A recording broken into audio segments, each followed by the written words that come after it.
It was early morning and the sun hadn't fully risen yet. Simone Carter sat in her corner office, staring out at the skyline of the city she loved. Her desk was clean, except for a single coffee mug that read, "Boss Lady," a gift from her younger sister years ago. Outside her window, cars honked below, but inside it felt eerily quiet. Too quiet. She leaned back in her chair, letting out a long sigh. Something wasn't right. At just 34 years old, Simone had already achieved what many people only dream of. She built Carter & Co., a real estate company that started with nothing more than an idea and a lot of determination. From flipping small houses to managing luxury properties, her business grew fast. People called her a trailblazer because she didn't look like most CEOs in the industry. She was young, black, and unapologetically ambitious. But now, as she sat there alone, none of those accomplishments seemed to matter. Lately, things weren't adding up.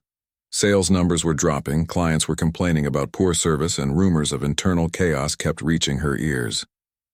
Some said employees weren't doing their jobs properly. Others whispered about favoritism and bad attitudes among the staff.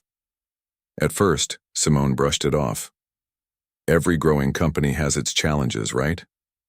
But the whispers turned into louder voices, and soon even trusted partners hinted that something deeper might be wrong. One evening, while scrolling through emails late at night, Simone stumbled upon a message from a client who'd recently left the company. The subject line caught her eye. Disappointed. Curious, she opened it. The email was polite but firm. The client explained how their experience with Carter & Co. had been nothing short of disappointing. Promises went unfulfilled, follow-ups were ignored, and communication was non-existent. They ended by saying they expected better from someone, like Simone, a woman who always talked about integrity and excellence. That email stayed with her. It gnawed at her conscience. Was this really what her company had become? Had she lost control without realizing it? These questions haunted her for days until finally, one restless night, an idea struck her. What if she could see for herself what was going on behind closed doors? Not as Simone, the CEO, but as someone else entirely. The next day, she made a bold decision. She would go undercover as a temporary employee within her own company.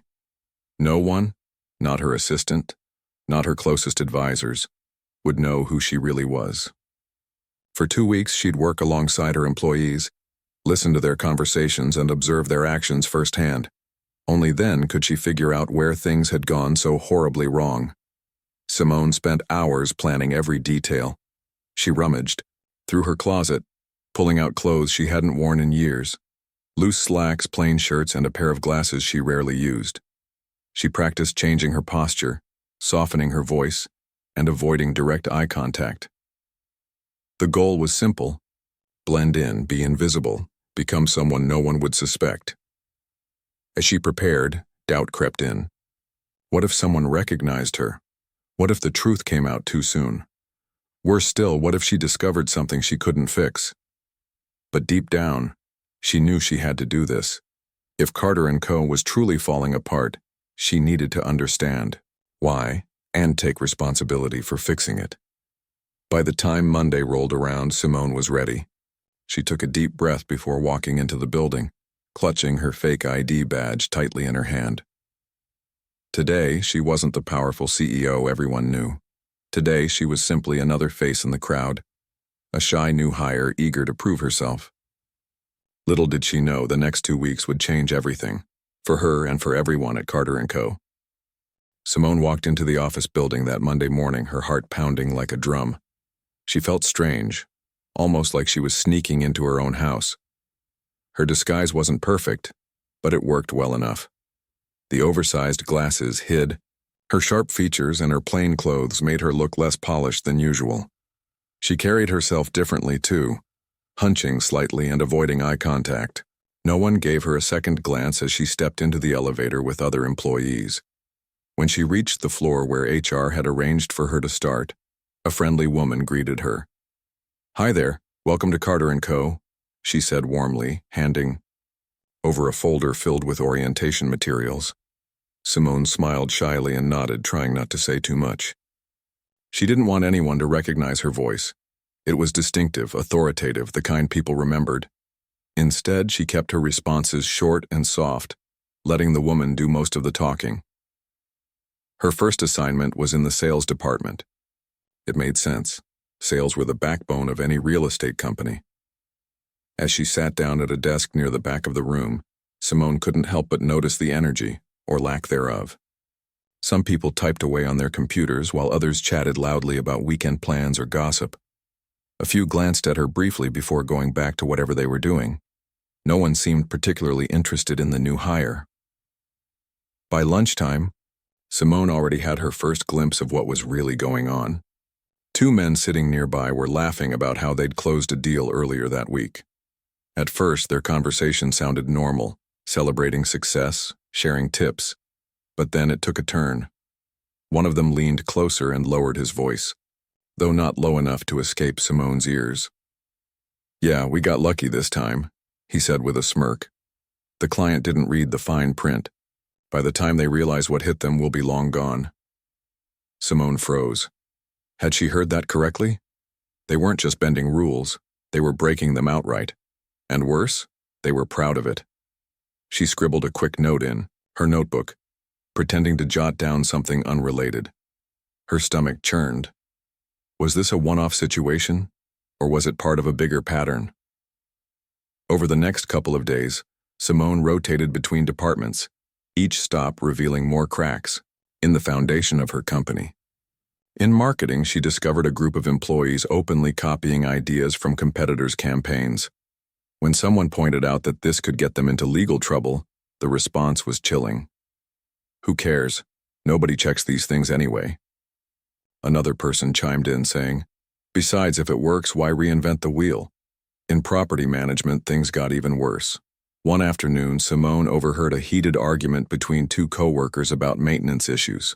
One accused the other of faking reports to make it look like repairs had been done when, in reality, nothing had changed. "I don't have time to chase plumbers all day," the accused shot back defensively. "If I wait around for them, I'll never meet my deadlines." Deadlines. That word kept coming up again and again. Everyone seemed obsessed with hitting targets no matter the cost. Ethics, honesty, quality. All those values Simone had worked so hard to instill in her company felt like distant memories. It was as though the pressure to succeed had warped everything she stood for. But perhaps the most shocking moment came during her stint in finance. On her third day there, Simone was tasked with organizing files in a dusty storage closet. As she sorted through stacks of papers, something caught her eye: a series of documents labeled Community Outreach Funds. Curious, she flipped through them. What she found left her speechless. Large sums of money earmarked for local charities and housing projects had disappeared. Someone had rerouted the funds elsewhere, disguising the transfers under vague descriptions like miscellaneous expenses or consulting fees. Simone's hands trembled as she tucked the papers into her bag, careful not to draw attention. This wasn't just negligence, it was theft. Someone high up in the company was stealing money meant to help underserved communities. The irony hit her like a punch to the gut. Carter & Co. had built its reputation on giving back, yet here was evidence that greed had taken root right under her nose. Throughout all of this, Simone struggled to keep her emotions in check. Every discovery weighed heavier than the last, but she forced herself to stay calm. She reminded herself that she wasn't here as the CEO. She was here as Tanya, the quiet temp who blended into the background. So she listened, observed, and took mental notes, all while keeping her head down. Still, it wasn't easy. During breaks, she often joined junior employees in the cafeteria. These were the younger, less experienced workers, the ones still learning the ropes. Many of them confided in her, thinking she was harmless. They talked about how hard it was to climb the ladder in such a cutthroat environment. Some admitted they felt bullied by senior staff who would steal credit for their work or sabotage their efforts. Others complained about being ignored when they raised concerns about unethical practices. One young woman broke down in tears as she described how her supervisor had yelled at her in front of the entire team for making a minor mistake. It's like they want us to fail, she whispered bitterly. And when you try to speak up, nobody listens. Simone nodded sympathetically, offering words of encouragement when she could. Inside, however, she felt a mix of anger and sadness. How could this have happened on her watch? How had she let her company become a place where fear and dishonesty ruled instead of trust and teamwork? By the end of her first week undercover, Simone knew one thing for certain. The problems ran deeper than she'd imagined. It wasn't just a few bad apples spoiling the bunch. It was systemic. Somewhere along the way, the culture of Carter & Co. had shifted, and not for the better. Now, it was up to her to decide what to do about it. That night, as she lay awake, in bed staring at the ceiling, Simone replayed everything she'd seen and heard. Each conversation, each document, each tearful confession swirled in her mind like pieces of a puzzle. She realized that fixing this wouldn't be easy. It might even require drastic measures. But one thing was clear. She couldn't ignore it anymore. Whatever happened next, she vowed to face it head-on, for the sake of her company, her employees, and herself.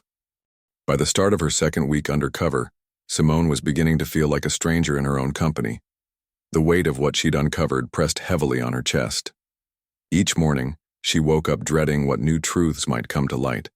Yet she couldn't stop herself from digging deeper. This wasn't just about gathering information anymore, it felt personal.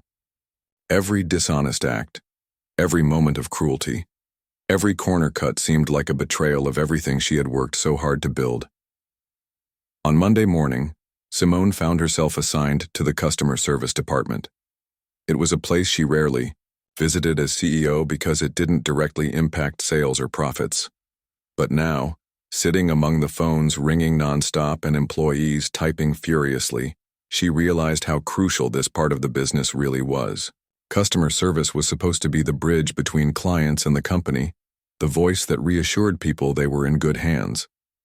Unfortunately, what Simone witnessed was far from reassuring. One call caught her attention early in the day. A frustrated client was on the line explaining how their property listing had been mishandled. The house hadn't sold despite promises of aggressive marketing, and now the client was stuck with mounting bills. Instead of offering solutions, the employee handling the call sounded dismissive. "Well, there's only so much we can do," they said flatly. "You signed the contract. You knew the risks." The client's voice grew louder, pleading for help, but the employee barely listened. They ended the call abruptly, muttering under their breath, "Not my problem." Simone clenched her fists under the table. She wanted to intervene, to tell the employee exactly how wrong they were, but she reminded herself that she wasn't here as the boss. Not yet. As the day went on, similar scenes unfolded. Clients called in with complaints about delayed maintenance, misleading contracts, or unreturned messages, and most of them left unsatisfied. Some employees tried to pacify them with vague promises, while others simply passed the blame onto another department. No one took ownership of the issues. It was as if solving problems wasn't their job. It was someone else's responsibility. Simone spent her breaks chatting with the junior staff again, hoping to understand why things had become so toxic. One young man confided in her during lunch, his face etched with frustration. "I've been here 6 months, he said, picking at his sandwich, "and I still don't get it. Everyone talks about teamwork, but no one actually works together. If you try to stand out, the seniors shut you down. If you mess up, they throw you under the bus. It's like survival of the sneakiest." He paused, glancing around to make sure no one was listening. "Honestly, I think some people here are more worried about looking good than doing good work. And when something goes wrong, guess who takes the fall? People like me." Simone nodded slowly, her heart sinking. This wasn't just a workplace issue, it was a culture problem. Somewhere along the way, the values she'd built her company on had been replaced by selfishness and fear. Employees weren't working toward a shared goal anymore. They were scrambling to protect themselves. Loyalty, integrity, accountability, all those words she used to describe Carter & Co. felt hollow now. Later that week, Simone rotated into the operations department, where things took an even darker turn. Here she discovered a tangled web of shortcuts and lies. For example, one team was responsible for conducting safety inspections on rental properties. These inspections were critical, not only to ensure compliance with local laws but also to keep tenants safe. Yet, as Simone eavesdropped on conversations, she learned that many inspections weren't being done at all. Instead, reports were fabricated to save time and avoid hassle. "They won't notice anyway," one worker joked casually to another. "Tenants never check these things unless something bad happens, and by then, it's too late." Simone's stomach churned. Too late? What did that even mean? Did they not realize the potential consequences of skipping these checks? A faulty electrical system could spark a fire. Mold hidden behind walls could make tenants sick. Neglecting basic responsibilities wasn't just lazy, it was dangerous. But perhaps the most disturbing revelation came on Thursday afternoon. While shadowing a senior manager, Simone overheard a conversation about hiring practices. The manager bragged about rejecting candidates based on superficial reasons like age, appearance, or even accents. "We need people who fit the brand," they said smug-prehensionlessly. "If someone doesn't look polished enough, clients won't trust them." Simone felt sick. This wasn't just discrimination. It was exclusion dressed up as professionalism. Her company was supposed to be a place where anyone could succeed, regardless of background. That belief had been one of her proudest achievements. Now, hearing these words, she wondered how many talented individuals had been turned away because they didn't fit the brand. By Friday evening, Simone was exhausted, not just physically but emotionally. She sat alone in her car in the parking lot, staring at the steering wheel.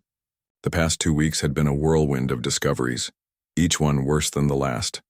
Fraud, negligence, bullying, discrimination. It was overwhelming. She thought about the young employees who dreamed of making a difference, only to be crushed by a toxic environment. She thought about the clients who trusted her company, only to be let down.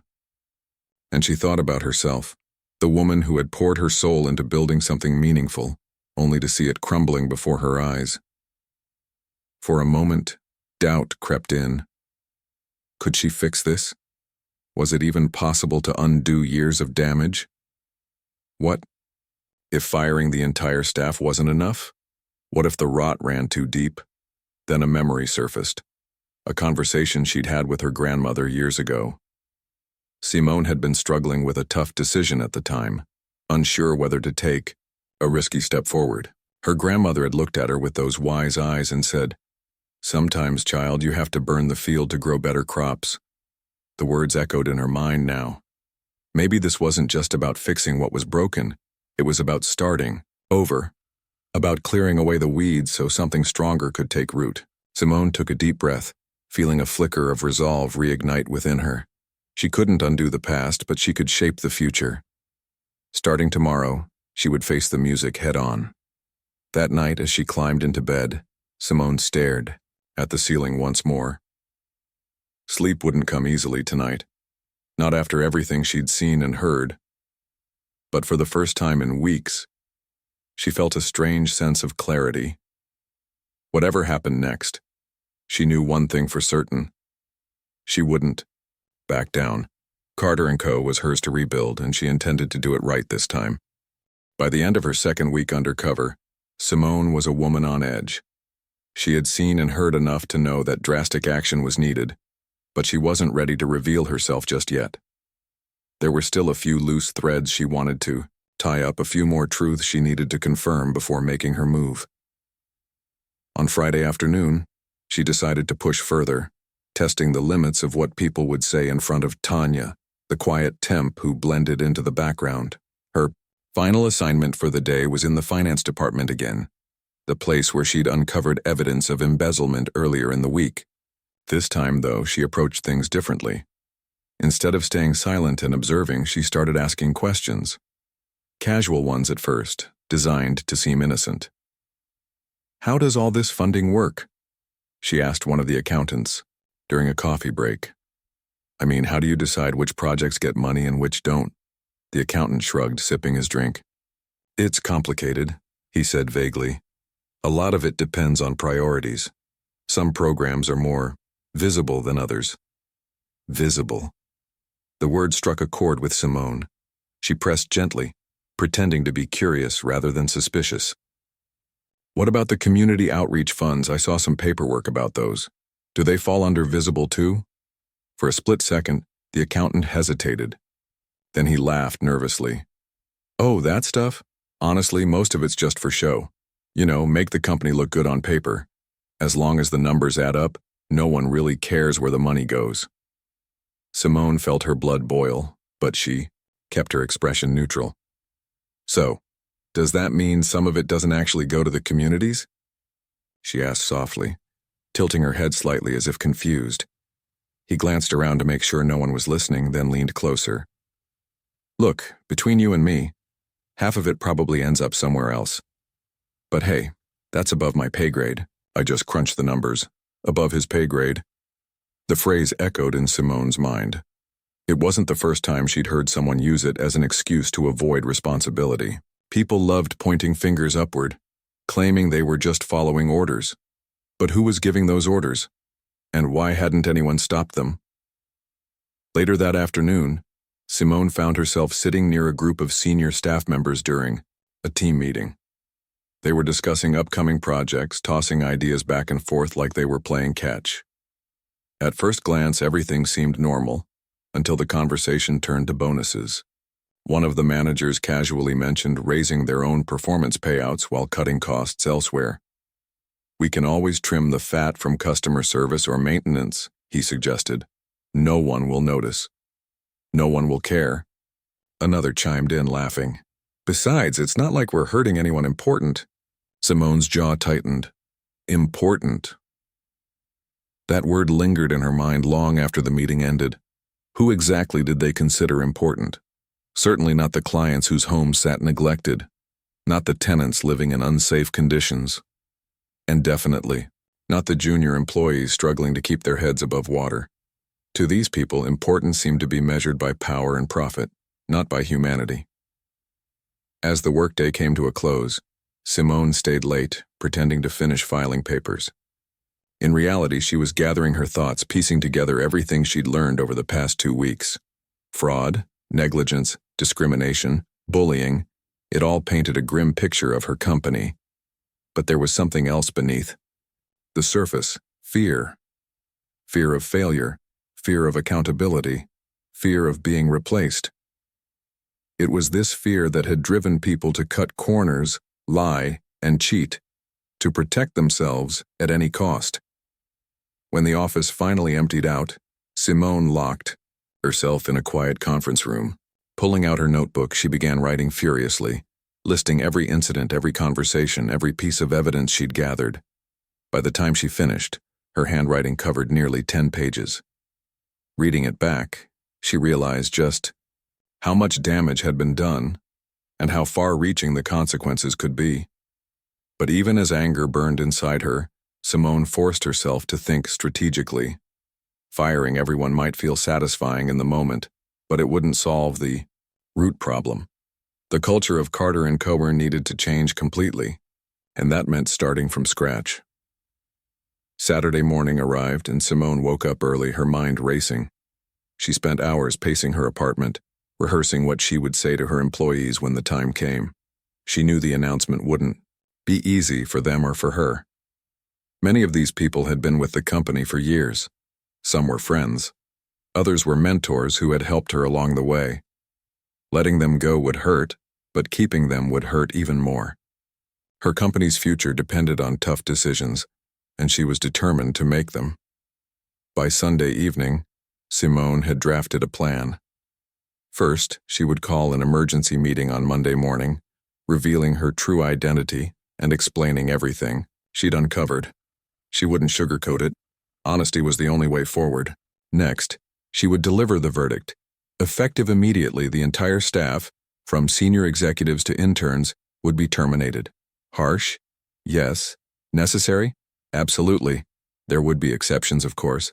A small handful of employees had shown integrity and dedication despite the toxic environment. These individuals would stay on to help rebuild the company from the ground up. Together, they would redefine its values, implement stricter accountability measures, and create a workplace culture rooted in trust and respect. As she reviewed her notes one last time, Simone allowed herself a moment of reflection. She thought about the young man who had confided in her about feeling crushed by the system, about the client who had written that heartbreaking email calling her out for failing to live up to her promises, about the tenants living in unsafe properties because inspections had been skipped. Each of these people deserved better from her company, from everyone involved.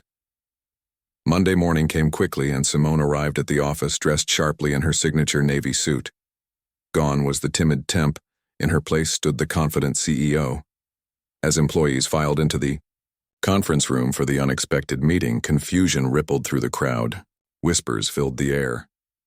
Why had the boss called everyone together without warning?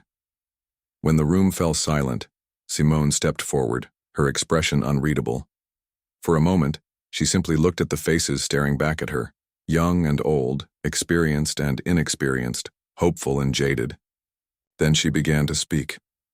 "Good morning," she said calmly, her voice steady despite the storm brewing inside her. "Many of you may recognize me, but for those who don't, I'm Simone Carter, the founder and CEO of this company." Gasps erupted across the room as realization dawned. Eyes widened, jaws dropped.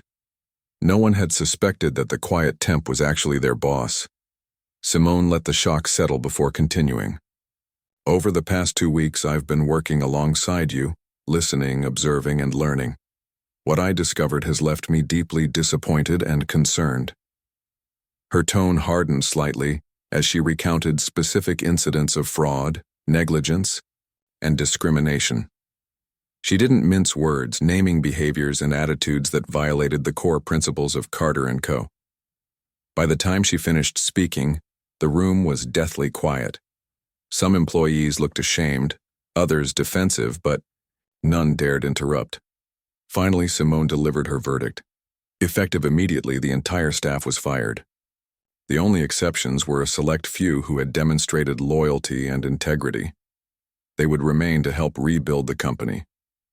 As she wrapped up her speech, Simone softened her tone. "This isn't personal," she said firmly. "It's about doing what's right. For our clients, for our communities, and for the future of this company. Change won't happen overnight, but I promise you this. Carter & Cohen will rise again, stronger, better, and truer to its mission." With that, she turned and walked out of the room, leaving behind stunned silence. Outside, the city buzzed with life, oblivious to the earthquake that had just shaken the foundation of one of its most prominent businesses. Simone took a deep breath, feeling both relief and resolve. The hardest part was over, but the real work was just beginning. When Simone walked out of that conference room, the weight of what she had just done hit her like a tidal wave. She had fired nearly everyone in her company, people who had been part of Carter & Co. for years, some since its earliest days. It was a decision born out of necessity, but that didn't make it any easier to process. As she stood alone in the hallway, leaning against the wall, she could hear muffled voices coming from inside the room. Shocked murmurs, angry whispers, and even a few sobs filled the air. The reactions were exactly what she expected, yet hearing them made her feel raw, exposed. For the next hour, chaos erupted throughout the office. Employees packed their belongings hastily, some slamming drawers shut while others sat frozen at their desks, unsure where to begin. A few approached Simone directly, demanding answers or pleading for reconsideration. One senior manager stormed up to her, his face red with fury. "You can't do this," he shouted, jabbing a finger in her direction. "Do you have any idea what you're throwing away? This company is nothing without us." Simone met his gaze steadily, refusing to flinch. "Actually," she said coolly, "this company is nothing with you. Your actions, or lack thereof, have destroyed trust. And without trust, we have nothing." Her words silenced him momentarily, but the anger in his eyes lingered. He muttered something under his breath before turning on his heel and walking away. Other employees weren't as confrontational. Some simply nodded, too stunned to argue, while others thanked her quietly for being honest, even if they didn't agree with her methods. As the day wore on, the office slowly emptied out. By late afternoon, only a handful of people remained, the ones Simone had chosen to keep. These were the junior staff members who had shown integrity, resilience, and a genuine commitment to the company's mission. They gathered in the same conference room where the bombshell announcement had been made, looking nervous but determined. Simone took a deep breath before addressing them. "First, let me say thank you," she began, her voice softer now. "Thank you for staying true to yourselves and to this company when so many others didn't. I know this hasn't been easy for any of you. Seeing co-workers leave, dealing with uncertainty, none of it is fair. But I believe in you. Together, we can rebuild this place into something better than it ever was." She paused, letting her words sink in. Then she outlined her plan. Over the next few weeks, they would completely overhaul Carter & Co.'s structure, values, and operations. Every department would be reevaluated, every policy scrutinized. Transparency would become non-negotiable. Accountability would no longer be optional. And most importantly, the company's mission, to serve clients and communities with integrity, would guide every decision moving forward. The group listened intently, nodding along as Simone spoke. When she finished, one young woman raised her hand hesitantly. "What about hiring new people?" she asked. "How will we find the right ones?" It was a good question, one Simone had already thought through carefully. "We'll start by revising our hiring practices," she explained. "No more shortcuts, no more biases. We'll focus on finding people who share our values regardless of their background or experience level. Skills can be taught. Character can't." Another employee chimed in, his tone cautious. "And the clients? What happens if they don't want to work with us anymore after all this?" Simone smiled faintly. "That's a risk we'll have to take," she admitted. "But I'd rather lose clients who don't respect honesty than keep ones who tolerate dishonesty. Trust takes time to rebuild, but it's worth the effort." By the end of the meeting, the small team seemed more hopeful than hesitant. They knew the road ahead wouldn't be smooth, but they also understood that they were part of something bigger than themselves. For the first time in weeks, Simone felt a flicker of optimism. Maybe, just maybe, this painful chapter could lead to a brighter future. The fallout outside the office, however, the storm was far from over. News of the mass firing spread quickly, first through industry circles and then to the public. Social media exploded with reactions. Some praised Simone for taking a stand against corruption, calling her a hero who prioritized ethics over profit. Others criticized her actions as extreme, accusing her of being impulsive or power-hungry. Headlines blared across newspapers and websites. Black CEO fires entire staff after undercover investigation, and Carter & Co. rebuilding from the ashes. Interview requests poured in from journalists eager to get Simone's side of the story. At first, she ignored them, focusing instead on stabilizing her company. But eventually, she realized that staying silent wasn't an option. If she wanted to regain public trust, she needed to explain herself, not just to her former employees or current team, but to everyone watching. So, 2 weeks after the firings, Simone agreed to sit down for an exclusive interview with a popular news outlet. The segment aired live during prime time, drawing millions of viewers. Sitting across from the interviewer, dressed in her signature navy suit, Simone looked calm but resolute. The host wasted no time diving into the controversy. "Let's address the elephant in the room," the interviewer began. "You went undercover at your own company, discovered widespread misconduct, and then fired almost your entire staff. That's a bold move, to say the least. Why did you feel it was necessary?" Simone leaned forward slightly, choosing her words carefully. "Because sometimes drastic problems require drastic solutions," she replied. "I built Carter & Co. on principles of integrity, transparency, and service. Over time, those principles were eroded, not overnight, but gradually, until they barely existed anymore. When I went undercover, I saw firsthand how deep the dysfunction ran. Fraud, negligence, Discrimination, it wasn't just a few bad apples, it was systemic. Keeping those individuals on board would have meant compromising everything I stand for. The interviewer pressed further. And what about the financial impact? Losing so many experienced employees must have hurt your bottom line. It did, Simone acknowledged.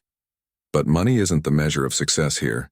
If I had prioritized profit over principles, I would have been complicit in perpetuating the same toxic culture I'm trying to dismantle. Yes, it's going to take time to recover financially, but I believe long-term success starts with doing the right thing, even when it's hard. The conversation shifted to the future of Carter & Co. The interviewer asked how Simone planned to ensure history wouldn't repeat itself. Her answer was straightforward but powerful.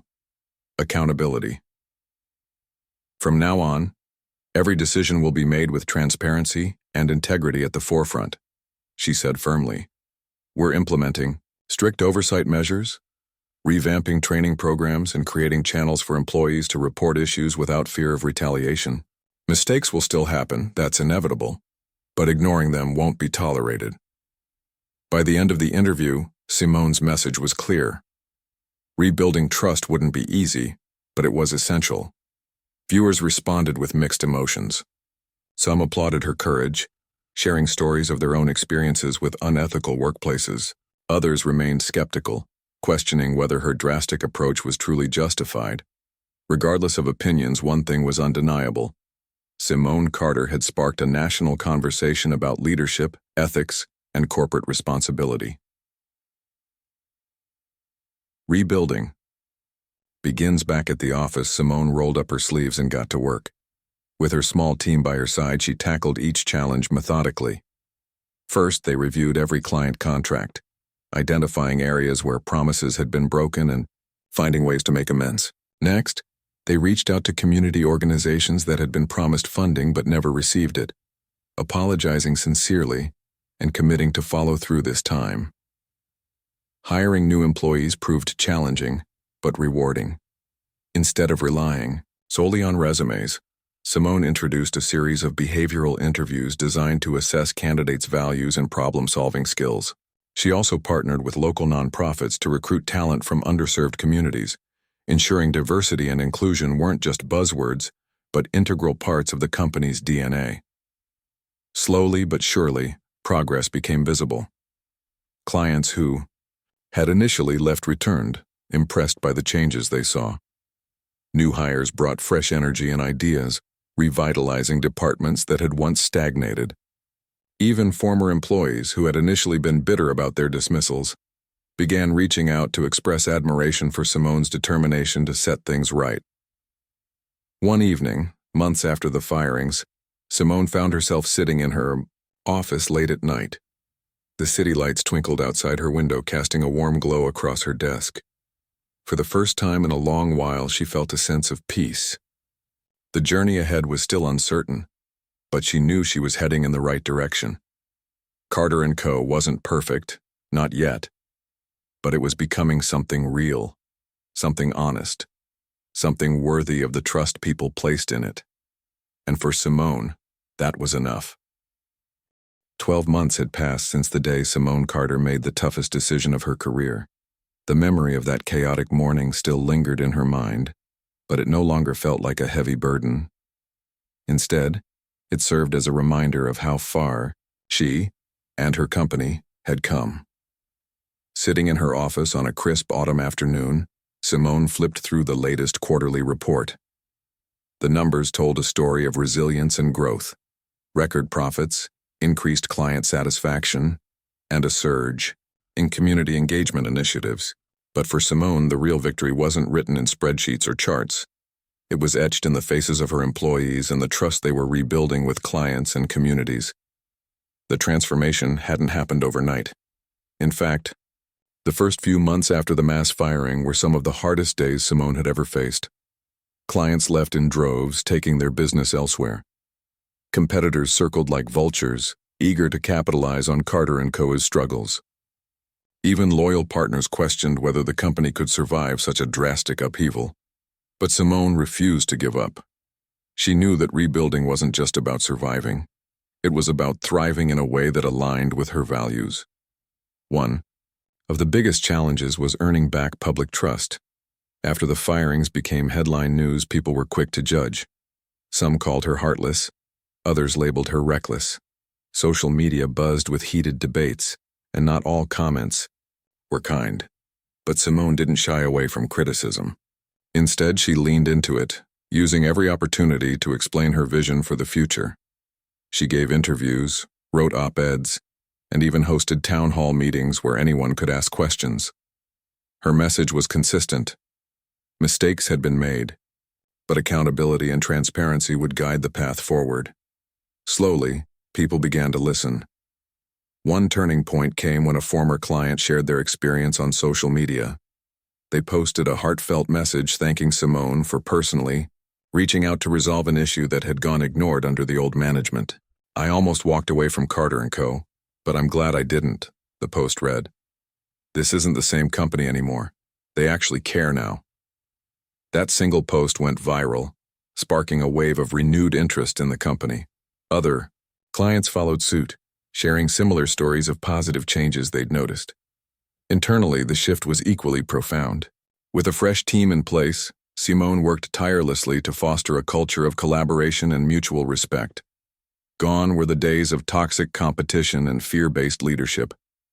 In their place stood open communication, mentorship programs, and regular check-ins to ensure employees felt heard and supported. Every Friday, Simone held informal coffee chats with staff members, inviting them to share feedback or voice concerns. At first, many were hesitant, unsure if their opinions truly mattered. But over time, they realized that Simone wasn't just paying lip service. She genuinely wanted to create a better workplace. One young employee who had been part of the small group retained after the firings approached Simone during one of these sessions. "I have to admit something," she said nervously. "When you kept me on, I thought it was because you didn't have a choice. Like maybe I wasn't good enough to get fired." Simone smiled warmly. "You stayed because you're exactly the kind of person we need here," she replied. "People who believe in doing the right thing, even when it's hard. You've earned your spot." Moments like these reminded Simone why she had fought so hard to rebuild. It wasn't just about fixing a broken system. It was about empowering individuals to grow and succeed. Watching her new team flourish filled her with pride. Many of them had never worked in real estate before joining Carter & Co., but they brought fresh perspectives and innovative ideas that revitalized the company. Under Simone's guidance, they learned quickly, tackling challenges with enthusiasm and creativity. Community outreach became another cornerstone of the company's revival. Simone partnered with local nonprofits to launch affordable housing projects, financial literacy workshops, and job training programs. These efforts weren't just about giving back. They were about living up to the promise she had made years ago when she first started Carter & Co. to uplift underserved neighborhoods and create opportunities for those often overlooked by the industry. At one ribbon-cutting ceremony for a newly renovated apartment complex, a tenant approached Simone with tears in her eyes. "Thank you," she said softly. "For the first time in years, I feel safe coming home. My kids have a place to play and I don't have to worry about leaks or broken heaters. You've changed our lives." Simone hugged her tightly, blinking back tears of her own. This was what it was all about. The reason she had poured her heart and soul into this journey. Success wasn't measured in dollars or deals closed, it was measured in impact, in lives touched and improved. By the end of the year, Carter & Co. had not only survived, but thrived. The company received accolades for its commitment to social responsibility and ethical business practices. Industry leaders praised Simone for her bold leadership, calling her a trailblazer once again. Awards lined her office shelves, but the one she cherished most was a framed note from a junior employee. It simply read, "Thank you for believing in us." Reflections late one evening, as Simone sat alone in her office reflecting on the past year, she pulled out her notebook, the same one she had used during her undercover stint. Flipping through its pages, she reread the notes she had jotted down during those tense weeks. Each entry served as a reminder of how far she had come. Back then, despair had clouded her thoughts. Now, hope illuminated her path. She thought about The lessons she had learned, not just about running a business but about humanity itself. People weren't inherently bad, often they acted out of fear or desperation. Creating a supportive environment, one rooted in trust and accountability, could inspire them to be their best selves. Leadership wasn't about wielding power, it was about empowering others. As she closed the notebook, Simone glanced at the photo on her desk. It was a picture of her grandmother, the woman whose wisdom had guided her through life's toughest moments. "Sometimes, child," her grandmother used to say, "you have to burn the field to grow better crops." Those words had never felt truer than they did now. Carter & Co. had risen from the ashes stronger, more authentic, and deeply committed to making a difference. Simone knew the journey wasn't over. There would always be challenges ahead, but she was ready to face them, head on. For the first time in a long while, she felt truly at peace. She had stayed true to her vision, and in doing so, she had proven that ethical leadership could thrive, even in industries resistant to change. Outside her window, the city lights twinkled brightly, mirroring the spark of optimism within her. Tomorrow would bring new opportunities, new challenges, and new ways to make an impact. And Simone Carter, fearless CEO and unyieldingly principled leader, was ready for whatever came next.